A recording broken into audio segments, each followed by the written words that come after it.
భారీ వర్షాలతో తెలుగు రాష్ట్రాలు తడిసి ముద్దవుతున్నాయి. వాగులు వంకలు పొంగి ప్రవహిస్తున్నాయి. హుస్సేన్ సాగర్ సహా చాలా చెరువులు నిండుకుండను తలపిస్తున్నాయి. తెలుగు రాష్ట్రాల్లో మరో 5 రోజుల పాటు వర్షాలు కురుస్తాయని వాతావరణ శాఖ వెల్లడించింది. తెలుగు రాష్ట్రాల్లో విస్తారంగా వర్షాలు పడుతున్నాయి. పలు ప్రాంతాల్లో కురుస్తున్న భారీ వర్షాలకు రోడ్లన్నీ జలమయమయ్యాయి. దీంతో వాహనదారులు తీవ్ర ఇబ్బందులు పడుతున్నారు. బంగాళాఖాతంలో అల్పపీడనం ప్రభావంతో మరో 5 రోజుల పాటు వర్షాలు పడే అవకాశం ఉందని వాతావరణ శాఖ తెలిపింది. భారీ నుంచి అతి భారీ వర్షాలు కురిసే అవకాశం ఉందని హెచ్చరించింది. నైరుతి రుతుపవనాల కారణంగా ఇప్పటికే ఏపీ, తెలంగాణల్లో వానలు విస్తారంగా కురుస్తున్నాయి.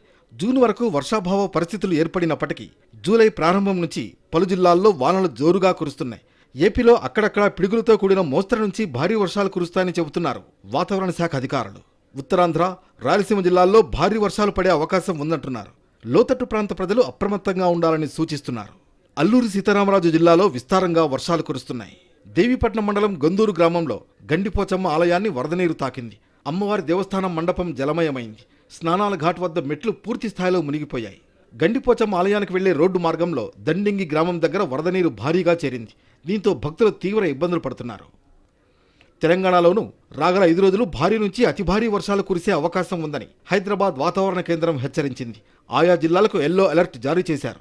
సిద్దిపేట్, మెదక్, కామారెడ్డి జిల్లాలకు ఆరెంజ్ అలర్ట్ జారీ చేసింది వాతావరణ శాఖ. 30 నుంచి 40 కిలోమీటర్ల వేగంతో ఈదురుగాలులు వీచే అవకాశం ఉందని హెచ్చరించింది. ఇప్పటికే ఎడతెరిపి లేని వర్షాలతో భాగ్యనగరం తడిసి ముద్దయింది.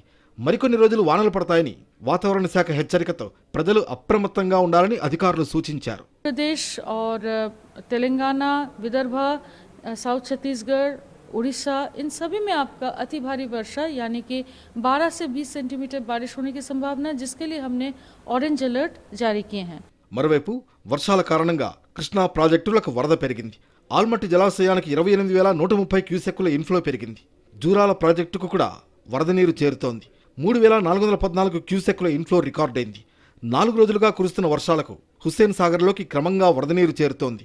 హుస్సేన్ సాగర్ నీటి మట్టం 514.75 మీటర్లు కాగా ప్రస్తుతం నీటి మట్టం 513.210 మీటర్లకు చేరుకుంది.